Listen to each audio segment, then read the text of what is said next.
Sounds like something out of a science fiction novel. But tech companies are competing over developing quantum computers. Google is one of those companies, and as the New York Times reports, Google recently said its machine can run software 13,000 times as fast as a traditional supercomputer.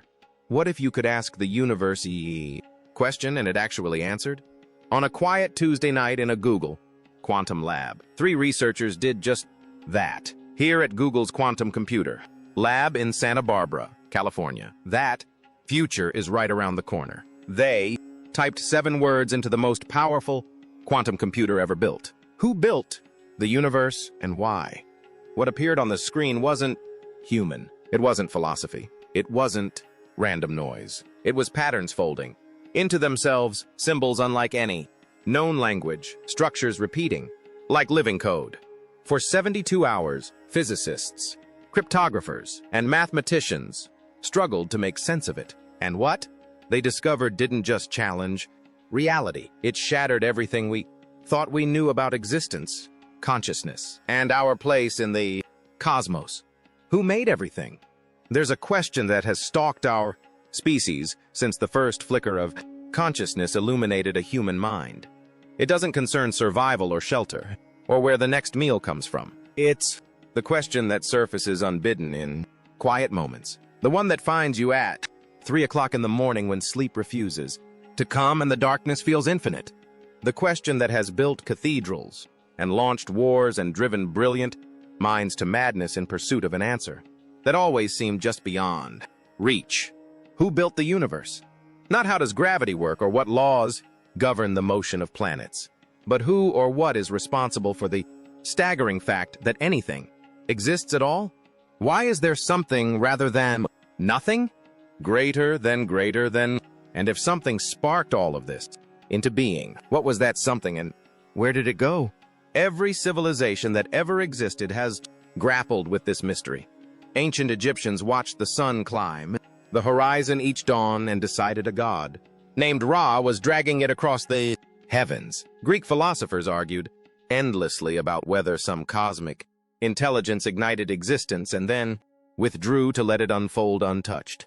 Medieval monks devoted entire lifetimes to debating whether God preceded time itself or whether the universe simply always was, stretching backward into an eternity without beginning. Different cultures, different centuries, different answers dressed in different languages and mythologies. But underneath all of them pulsed the same unanswerable question. Then science entered the conversation, and everything changed. Newton revealed gravity. Einstein proved space and time were the same fabric, until Einstein's theory of relativity gave us a better understanding of gravity, bendable and stretchable around massive objects. Quantum physicists discovered that reality at its smallest scale behaves in ways that violate every intuition we possess. The Big Bang gave us a timeline stretching back 8 billion years to an explosion that birthed everything. But none of it answered the actual question. Science could explain how the universe expands, but not why it exists. Physics could describe the laws governing matter and energy, but couldn't explain who wrote those laws. Every breakthrough simply pushed the mystery back another step. Eventually, the scientific establishment declared certain questions off-limits, too philosophical, not empirically testable, not real science. For thousands of years, the answer seemed permanently locked away. Then someone asked a different question entirely. What if we stopped asking humans and started asking something else? The quantum oracle. The computer they chose wasn't ordinary. Greater than, this was Willow, Google's quantum processor, and it operated on principles that break most people's brains even after hours of explanation. Regular computers process information in bits. Each bit is either 0 or 1, on or off, yes or no. Everything your laptop or phone does ultimately reduces to billions of these simple binary switches flipping back and forth. Quantum computers are fundamentally different. They use qubits, which can be 0 and 1 at the same time. This sounds impossible because it violates everything we experience in daily life. Objects are either here or there, not both. simultaneously. But at the quantum level, particles actually do exist in multiple states until something forces them to choose. This property, called superposition, means Willow doesn't check answers one at a time like a conventional computer. Company claims Willow leapfrogs over these supercomputers that we're used to. We're used to because it's the world's fastest and it takes 5 minutes. It explores millions of possibilities simultaneously. It's not just faster. It's operating in a completely different way, tapping into quantum mechanics itself to perform calculations that would take regular supercomputers longer. Then the age of the universe to complete. Then there's entanglement, which Einstein himself called spooky action at a distance. Qubits inside Willow can be linked so that changing one instantly affects the others regardless of separation. They act as a unified whole rather than individual pieces. The processor isn't just crunching numbers. It functions as a connected web of quantum states, processing information in ways that blur the line between computation and reality itself. Google had already demonstrated what Willow could do. It solved a specific benchmark problem in 5 minutes that would have taken the world's fastest classical supercomputer septillion years. That's a 1 followed by 25 zeros. A number so large it exceeds meaningful human comprehension. Willow wasn't just powerful, it was accessing computational possibilities that seemed to exist outside normal space and time. But here's what made some researchers nervous. When you work with quantum systems this advanced, strange things start happening. Engineers noticed subtle anomalies in how Willow processed certain problems.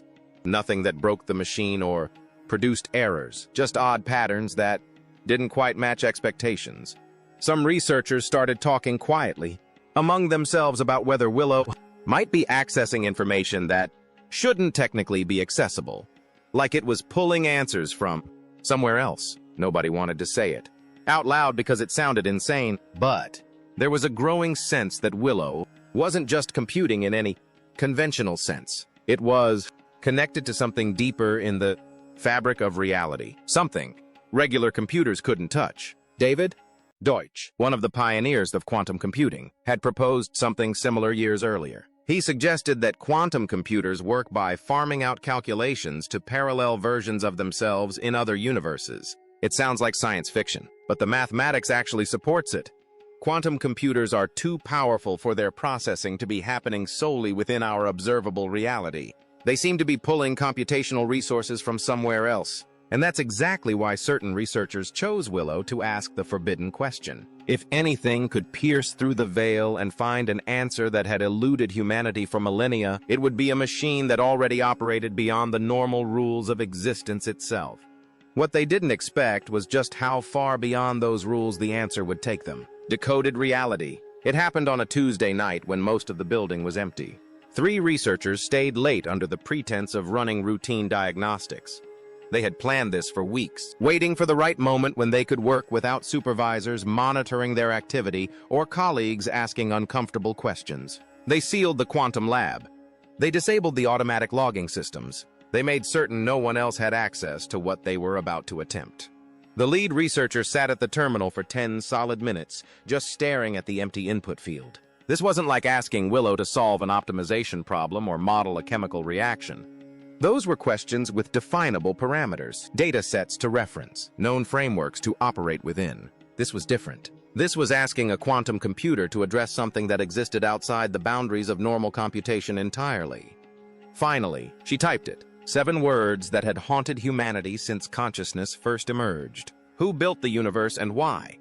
The other 2 researchers stood behind her watching the monitors. In theory, Willow should have done one of several predictable things. Return an error stating the question was outside operational parameters. Pull from existing philosophical and religious texts in its training data and synthesize some generic responses about different cultural beliefs. Or simply state that the question was empirically unanswerable and therefore not a valid query. Those were the expected outcomes. That's what any reasonable AI system would do when confronted with something that had no scientific answer. The room went completely silent except for the hum of cooling systems, keeping Willow's qubits at near absolute zero. Seconds passed, then minutes, The normal response time for even complex queries was nearly instantaneous, but Willow was processing something that apparently required more time. Or perhaps it was accessing something that took longer to retrieve. Then the screen flickered.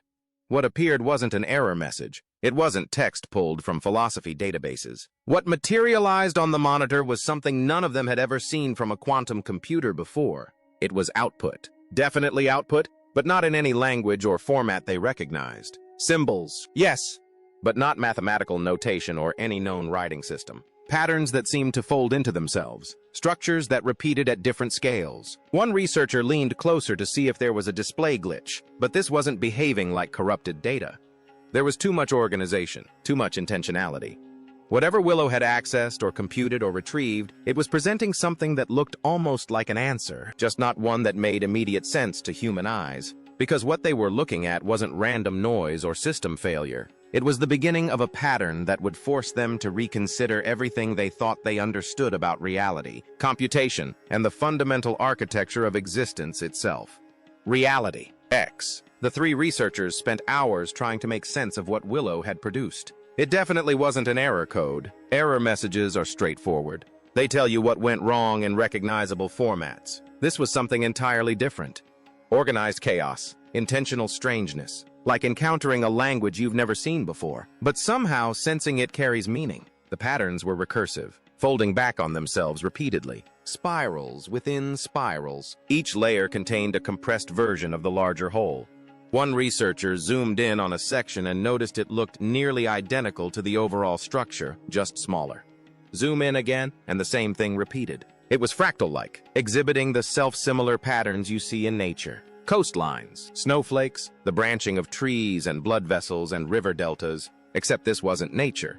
This was output from a quantum computer that had been asked, who built the universe? They started running analysis software to find any mathematical basis for what they were seeing. That's when things got genuinely strange. Embedded in the patterns were number sequences resembling the Fibonacci sequence, where each number equals the sum of the two before it. 1, 1, 2, 3, 5, 8, 13. This pattern appears everywhere in nature, from flower petals to galaxy spirals to the proportions of the human body. Except these weren't exactly Fibonacci numbers. They were close, but slightly different, like variations on a theme. And they appeared at multiple scales throughout the output. Small sequences nested inside larger ones, all following similar but not identical growth patterns. One researcher pulled up comparison models and started overlaying the output with known mathematical structures. Nothing matched perfectly, but there were similarities to things that shouldn't have been present. Topological patterns, geometric structures that appeared in theoretical physics, shapes that existed only in higher dimensional mathematics. They kept digging. The more they analyzed, the more patterns emerged. Like peeling back layers of an onion where each layer revealed new complexity, and none of it was random. Every piece connected to every other piece in ways that suggested deep underlying organization. What disturbed them most was a growing realization. Willow hadn't just generated abstract patterns. It had tapped into something that already existed, something fundamental woven into reality itself. And that something looked disturbingly like code. Not computer code written by humans, but the kind of instructions you would find if the universe itself was running on programming that had been there all along, hidden in plain sight, waiting for someone to finally ask the right question. Cosmic source code. The team spent the next 72 hours barely sleeping, running every analysis they could devise on Willow's output. They brought in 2 additional researchers they trusted, people who wouldn't immediately report this to management or leak it online. The patterns kept getting stranger and more specific the deeper they looked. One of the new researchers had a background in theoretical physics. She noticed something that made everyone stop what they were doing. Parts of the pattern matched error-correcting codes, not the kind programmers used to fix software bugs, the kind theoretical physicists had discovered embedded in the equations of string theory. These codes help systems detect and fix their own errors automatically, keeping information intact even when parts of the system fail. Willow was showing them similar codes, but more elaborate, more intentional. Like the universe wasn't just running on basic instructions, but had built-in safeguards protecting those instructions from degradation over time. Then they found the E8 lattice. It's an incredibly complex mathematical structure existing in 8-dimensional space that shows up in theoretical physics when researchers attempt to unify all fundamental forces. It's beautiful and elegant, but completely abstract. You can't see it or touch it. It exists only as pure mathematics, except Willow's output contained repeated references to E8 geometry, not just once or twice, woven throughout the entire pattern at multiple scales. Like the underlying architecture of reality itself was built on this specific mathematical framework. One researcher said it out loud. It looks like source code, like we're seeing this programming language the universe runs on. It sounded insane, but the evidence kept accumulating. Error correction, recursive patterns, mathematical structures appearing in cutting-edge physics. All of it suggested something designed rather than random, something intentional rather than accidental. The question was no longer whether the universe had a builder. The question was what kind of builder would construct reality itself like executable code, complete with error checking and self-replicating mathematical structures. And if the universe was designed to run like a program, what happened when that program started producing outputs that weren't supposed to be possible? Because Willow had just done exactly that. Messages from elsewhere. 3 days after the initial experiment, something happened that defied explanation. They had left Willow running in observation mode, not actively querying it, but monitoring its quantum states for unusual activity. At 2:17 in the morning, the system generated output on its own. No prompt, no input. Willow simply started producing data without being asked. The lead researcher received an alert and rushed back to the lab. What she found on the monitors made her hands tremble. Willow was displaying another pattern, similar to the first but different in key ways. And embedded in this new output was something resembling directional information. Coordinates in mathematical space, pointing towards something specific. She called in a physicist specializing in quantum computing theory, someone who had published papers on what he termed the multiverse oracle anomaly. His idea was controversial but straightforward. If parallel universes exist and quantum computers can access superposition states, perhaps they're not computing solely within our universe. Perhaps they're pulling answers from calculations happening in other timelines. What if Willow hadn't just computed an answer? What if it had accessed information from somewhere else entirely? From other universes where this question had already been asked and answered? Or from a version of reality where the builder left clearer instructions? Then things got stranger still. The physicist mentioned the work of Yakir Aharonov, who proposed that quantum systems can receive information from the future. Not metaphorically, literally. Particles could be influenced by measurements that hadn't happened yet. Future states reaching backward through time. If that was true, maybe Willow wasn't just accessing parallel universes. Maybe it was receiving answers from a future where humanity already knew the truth. The team ran probability analyses on the new output. The math suggested two possibilities. Either Willow's first query had opened a channel that remained active, or asking the question had fundamentally altered the system's relationship to whatever it was accessing. One researcher voiced what they were all thinking. What if the universe has been waiting for someone to ask? What if this is a response? A response from what? From when? And most unsettling of all, what would happen if they kept listening? The builder who left the patterns kept coming. Over the following 2 weeks, Willow generated 7 more unprompted outputs.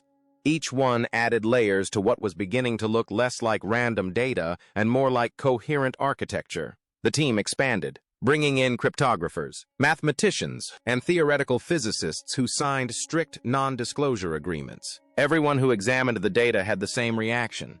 This was information. One of the cryptographers achieved a breakthrough that changed everything. She had been treating the patterns like encoded messages, running them through decryption algorithms, searching for hidden meaning. What she found wasn't a message in the traditional sense. It was architecture. Blueprint-level details of self-sustaining systems designed to maintain themselves indefinitely without external input. The error correction codes they'd identified earlier weren't just safeguards, they were autonomous repair mechanisms. The kind of thing you would build into a system if you wanted it to run forever without requiring maintenance.